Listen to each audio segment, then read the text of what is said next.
This unit asks you to create an instruction set that will be created and posted to Instructables.com.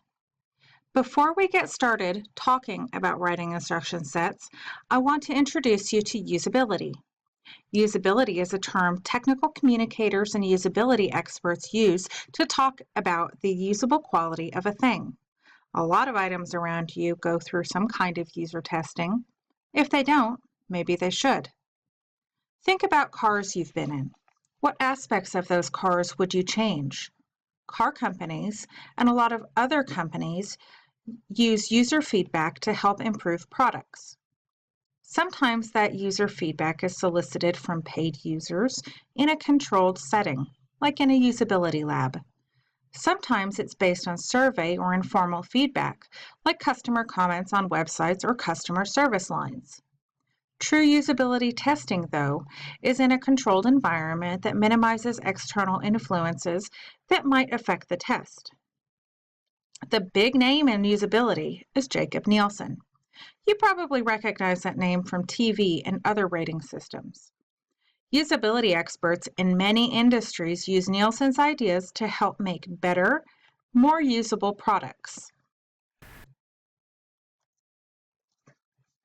This lecture will talk about usability and will help you understand how usability is defined.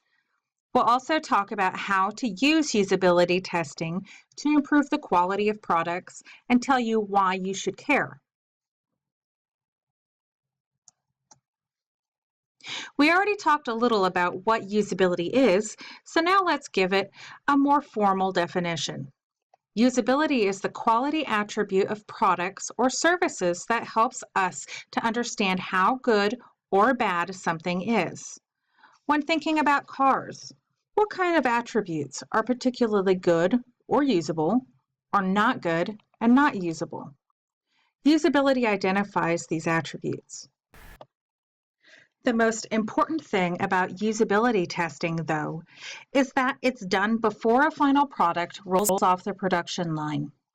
It helps companies identify problems with products before they spend oodles of money on a product that has significant problems. I suspect that most of the problems large companies have with defective products are because of insufficient testing. Usability professionals rely on five quality components to help identify problems with a product. Sometimes these products are physical things like cups, but they can also be computer programs, product guides, or instruction sets. We recall what they are by using the acronym MEALS. M is for memorability, or how easy it is for a user to remember how to use a product. We identify memorability several ways. We can provide the user instructions the first time they do something, but not the second. We can also measure the user's time on task. E stands for efficiency. This measures how quickly a user can perform a task as intended.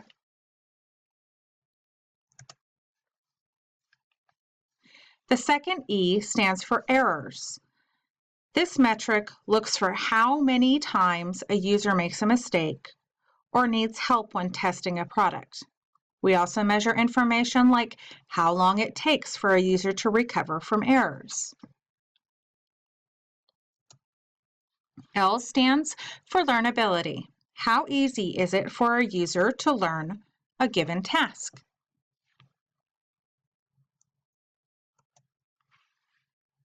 And last is S for satisfaction. Simply, this is a measure of how pleased a user is with his or her experience. We can measure satisfaction several ways. The most common is to conduct post-testing surveys or interviews.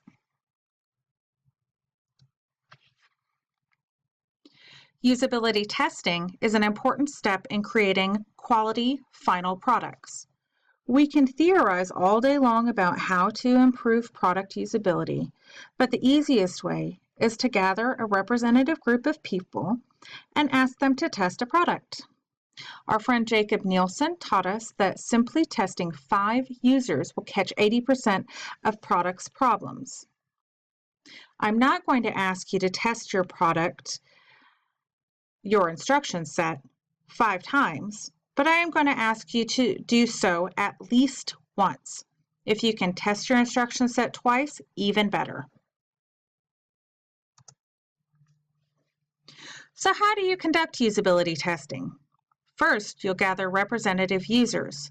If, for example, I wrote an instruction set on how to fold a fitted sheet, I probably wouldn't choose a tester who already knows how to fold a fitted sheet. I also probably wouldn't choose someone very young whose motor skills won't allow them to be very successful. I'd think about who might want to learn how to fold a fitted sheet. Maybe someone young, but not too young, like a freshman in college. It could even be someone older who just never learned that skill. You need to ask questions of people to help you identify your target audience. When you perform user testing, you'll simply observe what your users do. Your test plan will account for meals. As a testing facilitator, you won't engage with your tester except to provide the next instruction. If I wanted to test my folding a fitted sheet instructions, I'm going to ask my teenage son to test them for me. I provide him with the written instructions and ask him to complete the tasks. If he faltered or didn't understand a task or instruction that I'd written, all I can do is reread the instruction out loud and ask him to do the best he can do. As usability facilitators, we do not interfere with testing process. If we did, it would invalidate the usability testing process. It would taint the outcome. Remember that when people use your instructions, they're not going to have you sitting next to them to help.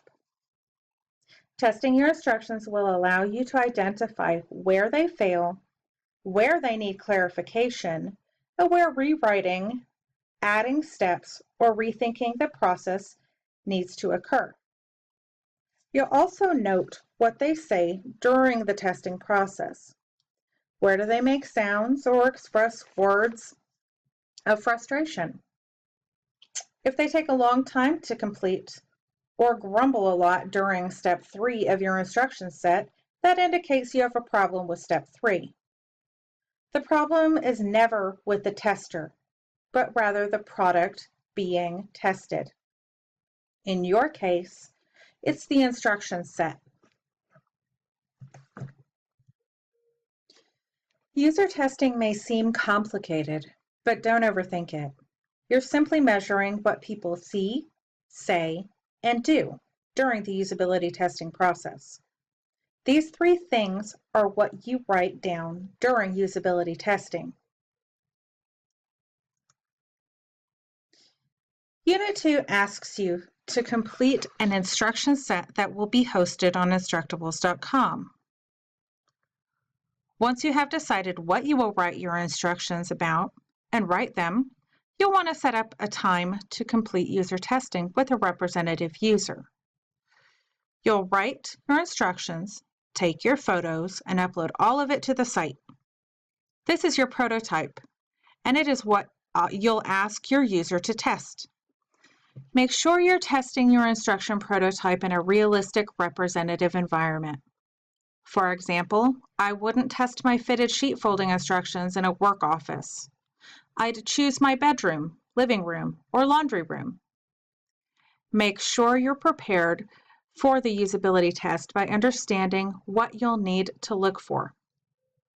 Remember, you're testing everything in meals, but how you measure each item in meals is flexible.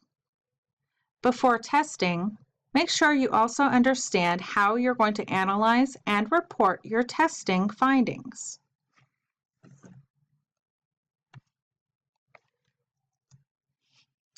Before testing, you need to write a test plan. I've uploaded a good example to Blackboard Unit 2 folder. In your test plan, you'll make sure to address your test goal, what you're measuring, and what you want to learn. You're also going to describe your testing environment. Most of you will conduct testing in your homes with family or friends. Make sure to describe the room in which testing will occur. Try to plan for minimizing distractions. Perform testing in a controlled environment as is possible. This means turning off the TV or radio, doing testing after the kids are in bed, and silencing cell phones. Your test plan will also describe the tester, that person you have testing your instructions. Your plan will also help you to identify what metrics you'll use to address meals. We previously went over some examples of how to do this, like measuring time on task, error rate, measured by the user's failure to completing a task, or things that are objectively measurable, like how many times a user clicks a mouse, or has to go back a step or two, or 3. And of course, we want to make sure that we measure satisfaction by asking our users about their testing experiences after the conclusion of the test. The easiest way to measure satisfaction is a post-testing interview. You can simply ask your users about their experience. You can also ask them to think back about certain tasks they may have faltered on and ask them to explain to you why they had issues with a particular instruction. Normally, a testing situation occurs with a group of usability professionals who all have different roles. The facilitator is the person who reads the test script to the tester and helps keep the tester on task. The recorder is the person who records all of the things we discussed previously, whatever you're measuring for, like time on task or mouse clicks or sounds of frustration. And the observer helps the recorder. It's hard for one person to write everything down and to be completely accurate. The observer is a crucial, critically thinking helper. I'm not asking you to work in teams to complete usability testing, but in real professional usability testing scenarios, you would be part of a team.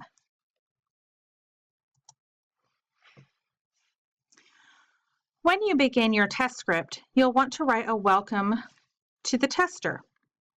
Again, a good sample of a solid test script is on Blackboard in the Unit 2 folder. Much of the language of a test script is standard. You get to copy this language, often verbatim.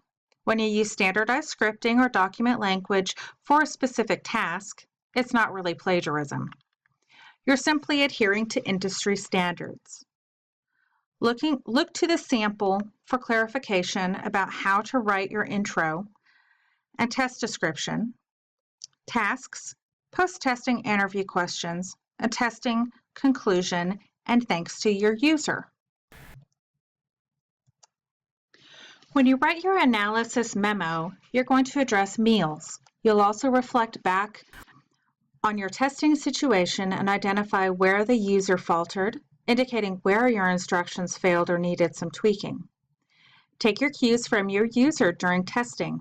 What did you learn about the usability of your instruction set during or immediately after usability testing? How did you take what you learned and improve the next draft of your instructions? Did you think another round of testing is essential to further improve your instructions? Why or why not? We will complete each part of Unit 2 in a piece-by-piece manner.